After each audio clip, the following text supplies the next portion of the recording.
One Punch! Hello, everybody. Welcome to the One Punch Recap Show. I'm Rob Duanius, graphic artist Esquire. And if you're joining in for the first time, you should know that every week we will be taking an in-depth look at each episode of One Punch Man, the anime. Joining me today to help out is Ashley West from GangFeather.com. Say hi. Hey. And as well, future One Punch Cosbro, Brandon Let Heavy James. One Punch! Oh, Brandon, One Punch. I love Brandon's One Punch pick. That makes me a happy man. Look at that. You mean, oh, yes. That. Yes. So let's move right on. So this week is episode 2, The Lone Cyborg. I'm going to give you guys a quick recap if you haven't already seen the One Punch Man anime or One Punch Man. And you're listening to the recap first, you do so at your own peril. Spoilers everywhere, folks. Everywhere you look, they're going to be here. So basically in this episode, as a summary, we get introduced to a new villain, Mosquito Girl. We get introduced to Genos, the Lone Cyborg. And Saitama basically spends his whole episode chasing around mosquitoes and eventually has to fight a mosquito. And then eventually meets up with another villain, this junkyard auto guy. Hilarious fucking situation. And we wrap it up at the very end with... what did we wrap it up with? I watched this episode 800 fucking times. I'm like, oh, what happened right at the end? At the very end, the lion, the whole fucking beast stuff all occurred. We get introduced to the House of Evolution and this crazy clone scientist stuff, and then all these animal like beast people come in to attack, and it's fucking hilarious. So, big episode actually. I'm gonna tell you guys right off the bat.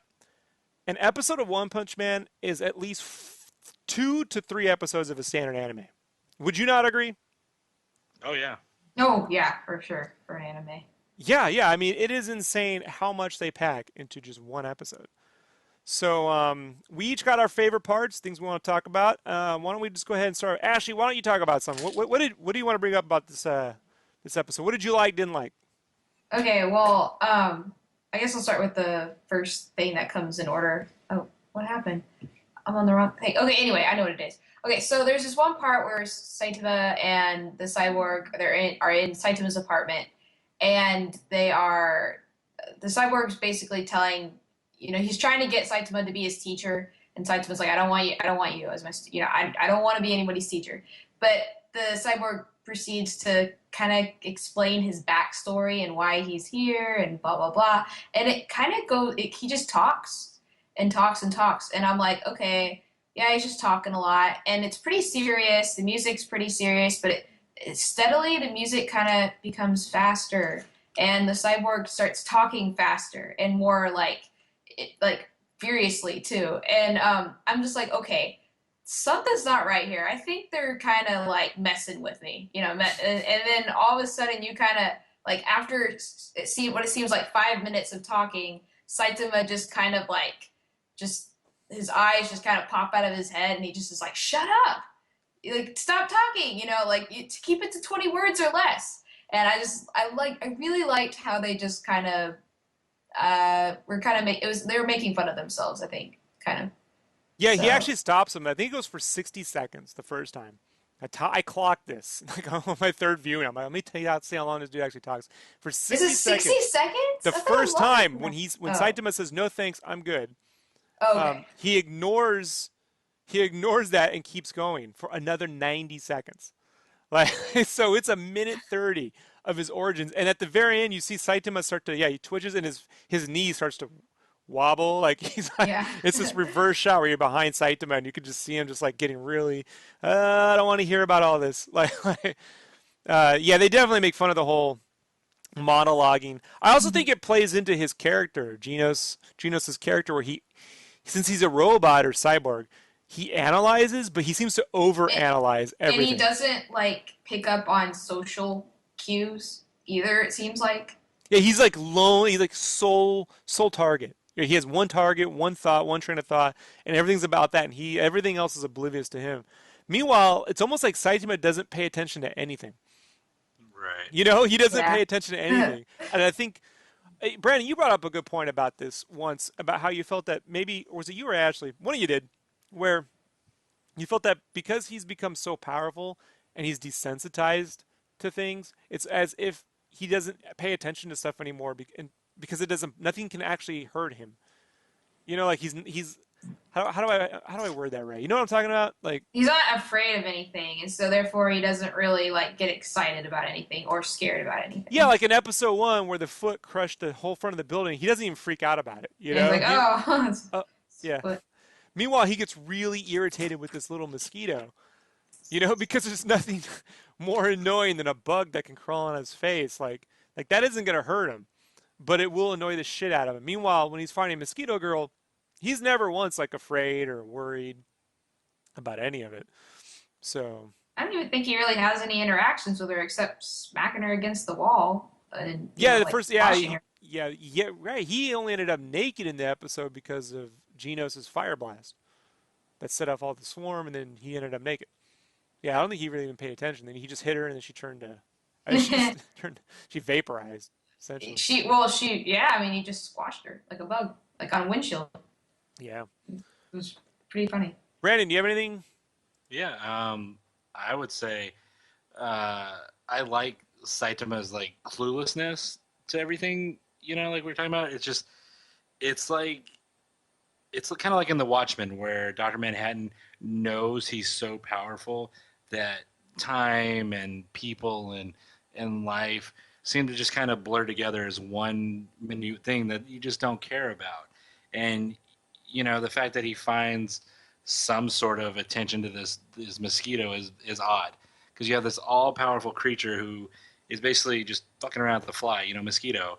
And some of the stuff makes no sense. Well, there is a parallel storyline where you have Saitama trying to kill bugs in his apartment. Mm-hmm. And then you have Genos, and Saitama's alone in his apartment. Then you have Genos alone in the city trying to kill Mosquito Girl, who you think is being far more victorious in his attempts.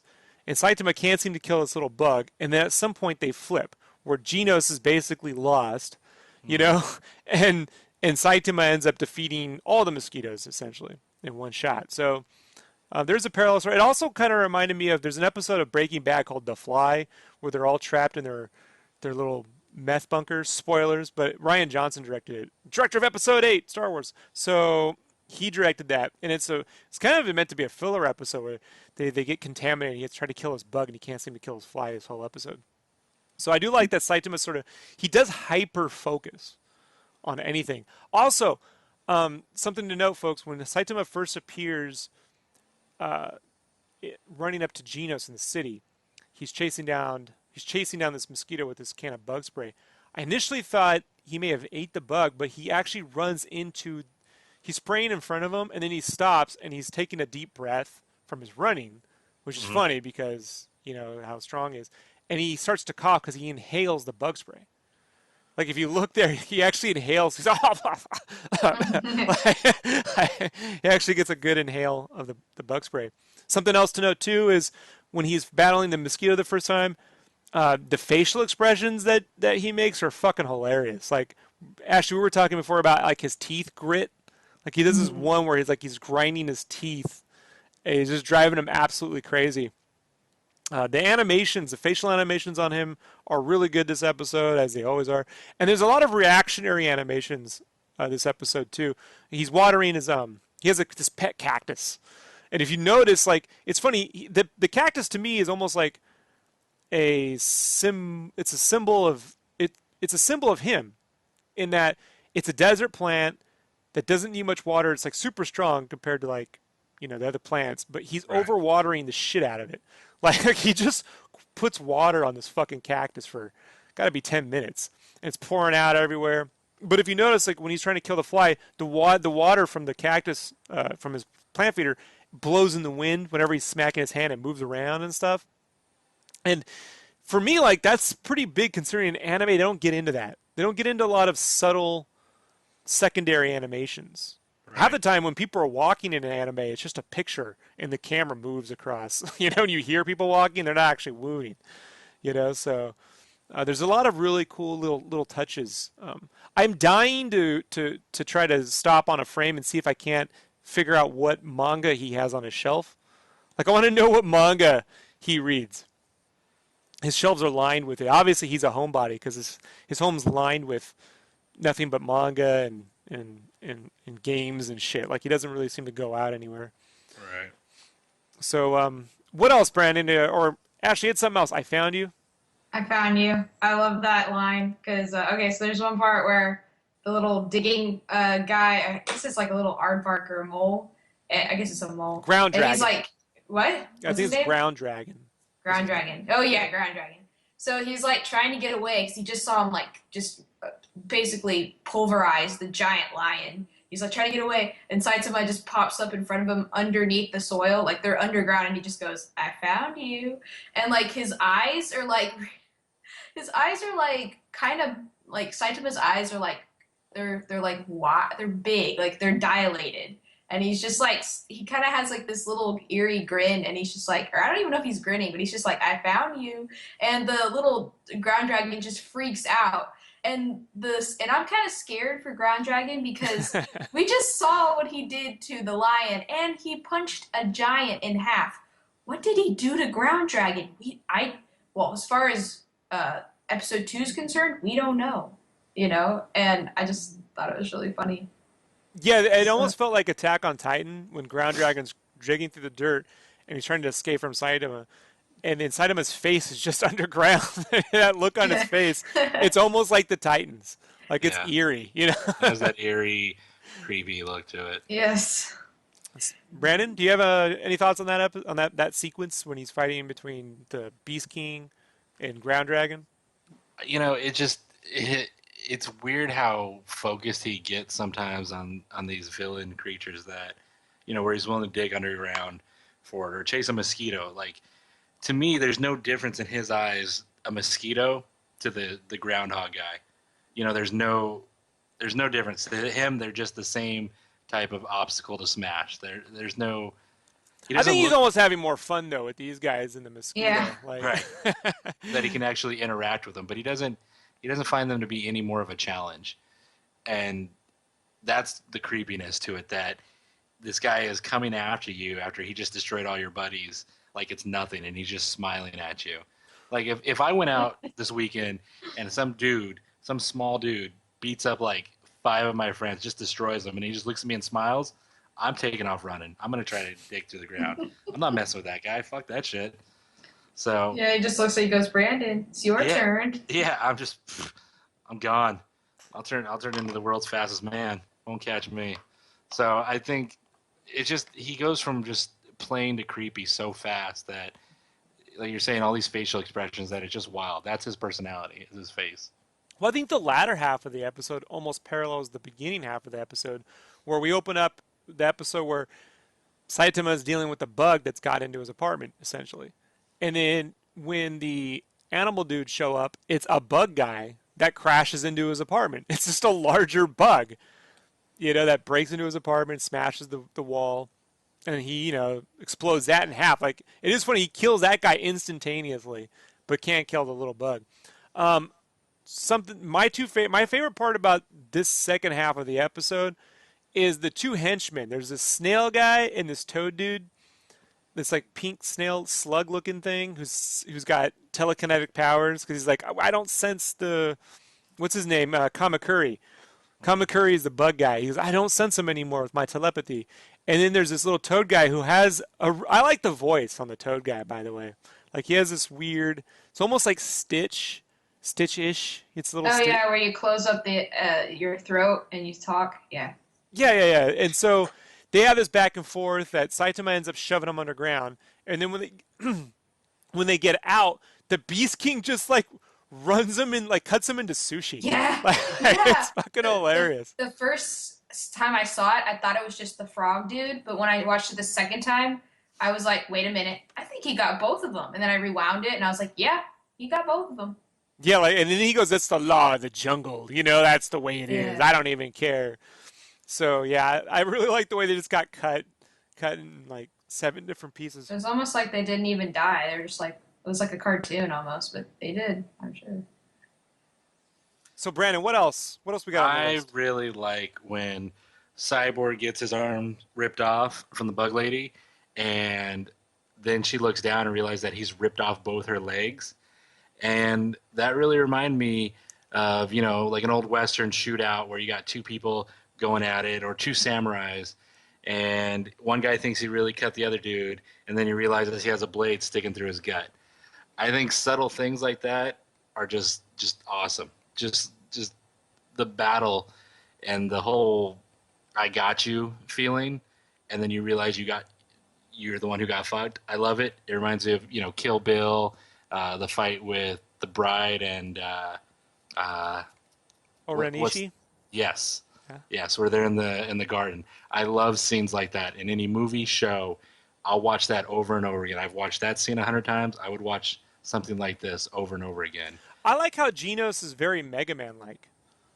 Like Mega Man Legends. Yeah, he's very much like Mega Man Legends, where he's got this booster hand cannon. He kind of whirls, charges up. He even gets like these like blue light balls. There's a part where it looks like he's gonna die when he's fighting Mosquito Girl, and he's like, "Oh, I'm gonna self-destruct sequence." Sorry. He talks about the doctor. Sorry, doctor. Like, and to me, it's a reference like Doctor Light. Dr. Light. Who were always repairing Mega Man, and he's about to explode into the same. That ball that he's about to explode in reminds me of Mega Man's charge cannon. How like it sucks in the energy, like it has that same kind of like effect. And then I like the boosters on his feet, like when he's against the wall and he blows the hole through the wall when he kicks off it, and it just like it blows a hole through that wall, and then smaller hole through the wall behind it. If you look, like it's a hole and then a smaller hole. So there's a lot of little details like that. I like the way his engines were up too. Like his shoulder pins will like, kick in and stuff. So yeah, he's actually pretty. You could easily see like sometimes Iron in Man shows. influence. Well, sometimes in shows, characters become fans. Like, they become popular. Case in point, for lack of a better explanation, like DuckTales, where they'll be like, "Oh, Gizmo Duck's awesome." Now we like Gizmo Duck, but like you don't really see anything about him that makes him super cool. I could see everyone in this universe really liking Cyborg. Like if and like he definitely is the kind of character you would like. You would root for. Like, oh, typical. That being said, I think they're playing up that pretty boy. I think we called him like the Justin Bieber Legends or Mega Bieber. Like He's a very Tony Stark, young Tony Stark. Timber Stark, like Justin Timber Stark. He's got the blonde hair, the black eyes. It's always flowing perfectly, like he's in a boy band. Yeah, he's always. Something else I like too about this episode is there's a thing at the end where Saitama's fighting the Beast King, and the Beast King, he's got like he yells like lion slash, meteor shower, like I think it's meteor power shower. He goes lion slash, and it's got the face shing shing shing, claws everywhere, sha sha sha sha sha sha, and it has no effect. Like Saitama just sort of like glides through it. And then Saitama's like, he announces his special move, and he's like consecutive normal punches. Like it's not even like it's so unimpressive. And then he just obliterates the shit out of him, like consecutive normal. When you've punches. watched other shows, where do they kind of get that influence from? Where they'll yell out their power moves? Well, Dragon Ball. Well, I never watched Dragon, but that's like the Street Fighter typical. Right. Maybe Ultraman. Mighty Morphin Power Rangers is what I remember, I thought about Power Rangers. Voltron, Form Blazing Sword.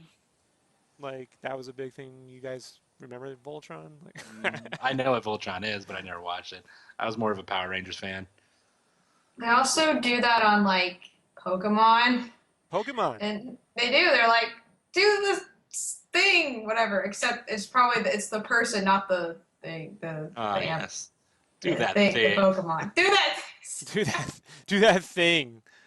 I choose you. Hey you, and he pokes the Pokemon with a stick. Hey, do that thing. That thing. I like, and here's another thing about the show that I like.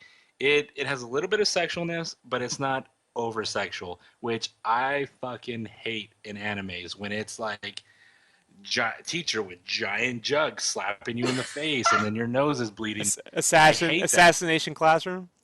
Yeah, even more so. High School Dead. High School Dead. I can't remember. I tried watching High School the Dead, right? Yes, I tried. I got through like I think episode 1 or 2. They're in the hotel. The teacher just took a bath and she's slapping the student in the face with the biggest boobs I've ever seen. I'm like, really? I'm like, I don't like that. You like Battle Chasers though, right? To an extent, Red Monica's boobs are way too big. He's toned them down. I've noticed in the newer stuff. But I'm just saying, like, I don't like when it's super sexual. Like, they have hentai for that. Let it be that. Okay, that's why I like Attack on Titan. There's no sexualness to it. Kill La Kill, you know, there's sexualness. There's some weird creepy but it's stuff with satire. mom. It's satire. But it's satire. Yes, that's when I'm okay with it. I don't mind it. I like the fact that this one so far doesn't have that just massive. I mean, it's there. Mosquito Girl makes a few noises that she does. Mosquito Girl does make a. And if you listen closely, you can hear the blood ingesting in her. Hear that? And that does not sound right. Like when I heard, like, that doesn't sound. That's kind of right. But she doesn't like. She also says a few things like "empty your juices into me" or whatever. Like, I didn't catch that part, but I mean, at least she doesn't like break off like one of the thing's hornets and start sucking it or something. I mean, there's some pretty wild stuff in anime that I'm just like, really, like, come on now. And I would say I'm a bit of a perv. I'm a normal dude. You know, I have my moments. normal. You know, I'm not normal. I'm an ass and I'm a pervert. But that's different situations. When I watch my anime, for some reason, I don't like it. And I like the fact that this one doesn't really have it. It wasn't like she grabbed the cyborg's face and, like, squished it in her boobs and said, get some honey. You know what I mean? That would be the bee extreme. queen, right? The bee queen. It's bad enough. She sticks them in her sticky juices. Yeah, it's bad enough the last episode. Our last recap, you guys were talking about the bulge for like 5 minutes. I was like, you know, I'm like, not in my anime, okay? My anime is very, very PG-13 with some violence. I like that. With some violence. Attack on Titan has a little right, more than some violence. A lot of violence, not big on the sexualness. So I'm liking this one so far. I like that the main hero is boring as shit. You'll never see him have like a sex scene. You know, he won't be like, it won't happen. I hope it won't happen. I don't know. We'll see. We're on episode 2, but I'm just saying, I like that. I'm probably the one person that says, hey, I don't like it in my anime. Ashley, how do you feel about it, being a female? You know, I don't really care. I mean, if I see it, I'll be like, well, I wasn't expecting that. Or I'll be like, I was expecting that. I mean, it's kind of... So like a train wreck, you're going to look at it. Car wreck, you will look yeah, I mean, I don't know. I mean, sometimes it's weird. Like, you know, I mean, it's one of those things. Say, how many train wrecks do you come by, Brandon? Like... Train wrecks? You know, here in Arizona, you know, like a train wreck, right? All right, Mr. Glass. Like... Car wreck, sorry. I dated myself on that one. I don't know. When you ask me that question, I just kind of... I mean, I still have a lot of memories where actually, like, my parents... Like, let's say we're watching something and then something weird like that comes on. My parents would actually be in the room and I'd be, like, sweating bullets because I'd be very embarrassed. You know, like, that's just kind of sometimes I feel like that spills over every now and then and I realize, oh, yeah. Like you guys were watching anime? No, well, no, or it'd be, like, something weird, like... Oh, TV in general. Like yeah, TV in general, like Murder, She Wrote, right? Something. Yeah, like when Angela Lansbury got into a 90 and everyone gets uncomfortable. Angela Lansbury? Well, it would be, Jesus. No, it's because, like, my dad would make comments. My dad's the kind of guy that would make comments. Like, in Banjo-Kazooie, when the I know we're getting way off topic, but when the witch turns into a beautiful woman or whatever, even though it's not, when we look at graphics today, he would, like, turn to my brother-in-law, or soon-to-be brother-in-law at the time, and be like, Chris, what do you think about that? And I'd be like, what the heck? What am I hearing? You know, I'd be like, she makes me grunty. Yeah, and I'm like, that's why it makes me uncomfortable. But when you ask me that, I think I still have, like, So do you think the Bee Queen is too sexual, Ashley? No, it's fine. For what this show is mature rated anyway, so fine. I think the show plays off tropes, and she's a trope. Yeah, she is a trope. So I think that... I don't know what a trope is. Ashley, you want to explain that to Brandon? A trope is like when it's kind of like a stereotyped cousin, except it's more relatable to like TV and movies instead of like real life. Okay. So like, let's say you got okay, Rob, how about you explain it? it's a writing stereotype. You know, it's like a fall to, a go back, right? So like typical situation. Oh, there's a family and they adopt a black kid. You know what I mean? Dun-dun-dun, and hijinks ensue. You know, because he's black, Right. he's different. You know, like you're like really cliched sort of, you know, or typical constantly used themes. Buddy cop type stuff. Or Yeah, but one of them's Asian and the other's not. You know, one like Chinese food. ta-da! You know. Speaking Right. of jokes, one of my favorite parts in this episode is when Saitama he makes a joke about you totally saved me. You made them totally bug out, and Cyborg Oh like yes. pauses, and then Saitama goes dun dun. It's so cute. Sorry. I mean being a girl, I think Saitama is really cute. Like I just think like the way he acts and stuff, it's just cute. I don't know. Yeah, you got them bald headed guys. They're good looking. Hey Yeah, Brandon, well, you know, he's like my age, right? He's actually he's like 25. yeah, he is. He's 25, which that is Older than- interesting. Glad you mentioned that. He does mention his age this episode, so he's 25 now, and he says that Cyborg is 19. Yeah. Yeah, 19. So he's like, oh, you'll be able to surpass me in no time. So that means the origin. He's only been doing this for 3 years because he says he started when he was 22. So the origin we saw last episode went back 3 years. So he basically became the strongest, superpowered dude ever in 3 years. Which I don't know. I still think like there's something else behind that, but you know, like I said, we're not reading the anime or the manga, so I don't really know Right. until we get there.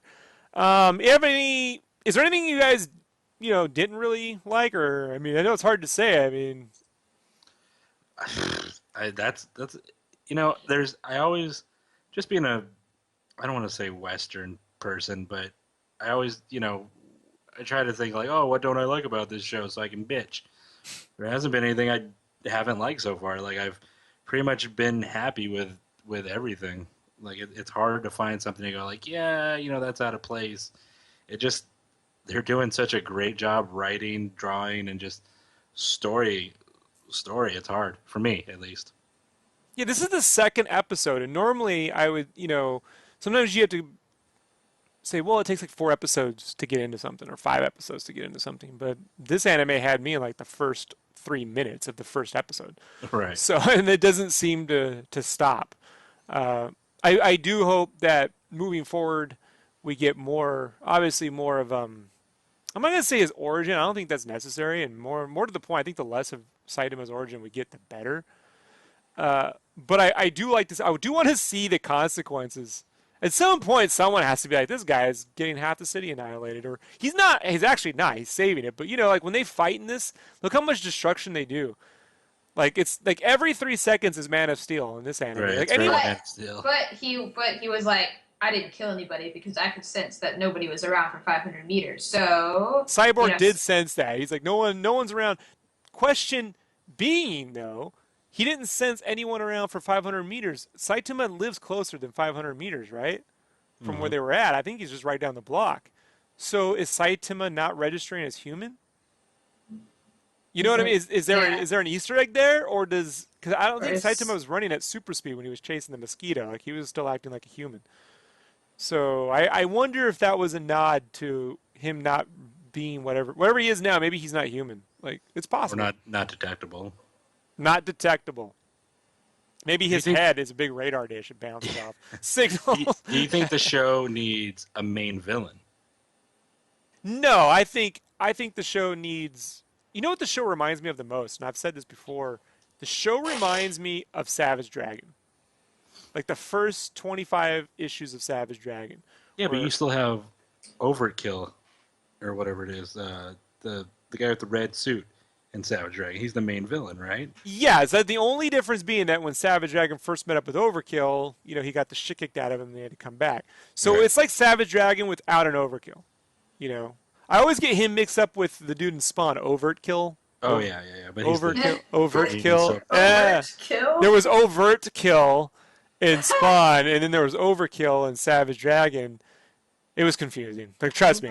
Yeah. But you're okay with the hero not having a main villain, like that whole premise, or like superhero has Lex Luthor, because this guy's He's like, so powerful, no main villain's going to defeat him. I think we've already established that. I think his problem is internal.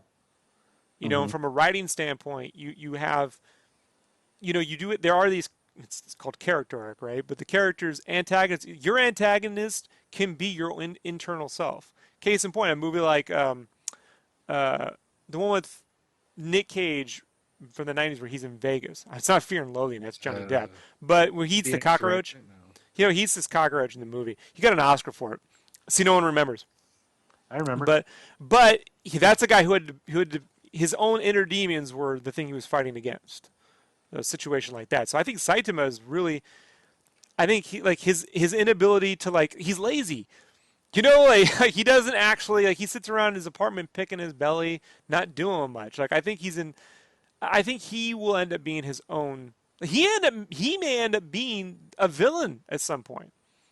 Mm-hmm. He could end up training Genos, and you just see how badass Saitama is. And then what if Saitama flips, and then Genos has to fight Saitama? And then you know how impossible that is. So we don't know you don't know the whole arc that it could go. If Saitama's unable to overcome, if he becomes so desensitized to the world that he decides it's it's not fit for survival, which is the classic Gozer scenario. Doctor Doom became so powerful he decided no one should live. Magneto, there should be no humans. So he could end up going that route. So I don't think he needs a main antagonist other than right now his right now rent, his ability to pay bills and get paid. I mean, does anybody even collect rent there? I mean, that's just deserted. I would love it if his antagonist was like a landlord. That little lady. Yeah. Or you remember the guy from Revenge of the Nerds 2, George Wong? He was the guy from he's been in a million movies and Blade Runner and shit, but he played this there's Revenge of the Nerds 2, they went to Fort Lauderdale and they stayed at this really shitty hotel, and George Wong played the landlord, who was just fucking filthy, smoking a little ratty cigarette, and he burped and he drank beer all day, and he was just I would like a George Wong style character to drive Saitama crazy. So your references, man, they're just so dated. Fuck you. All right, you want dated? And you just what? A little fun fact for you: Nicolas Cage won the award for Leaving Las Vegas. Leaving Las Vegas. Yeah, I know it was Las Vegas. What are you talking about? Come on, man. It's not like I'm dropping DeBarge references. I mean, fucking Mark Bernardin. I don't get that. Who's Johnny? All right. So, all right. Is there anybody else you guys want to talk about before we wrap this up? I'm good. You're good. So the next episode is going to be the Obsessive Scientist. The stinger at the end of every episode is wrapped up by a villain who was apparently killed in this episode. So Mosquito Girl wraps up the episode and says the next episode is going to be about the Obsessive Scientist. And apparently it's going to be all about her birthplace. Can't wait. It's going to be fun. We will see you again next week on the next One Punch Recap Show. Brandon, where can people find you on the internet? You can find me on Instagram, Twitter, or Facebook at Lead Heavy. And Ashley, where can people find you? You can find me on YouTube, Facebook, or Instagram, and I am Gang Feather. As always, folks, SketchCraft. It's like Minecraft, but it's SketchCraft. You can find us here. We're going to talk about some more One Punch. Lots of stuff coming up. We'll be back on later this week with more podcasts, more real-time vids, everything else. See you then. Bye. Bye. Let's get some music.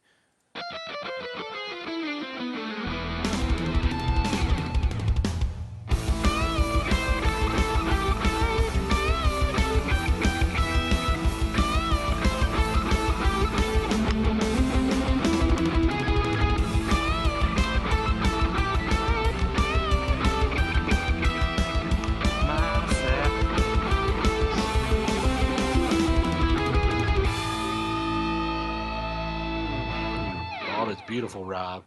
Brandon won't shut up.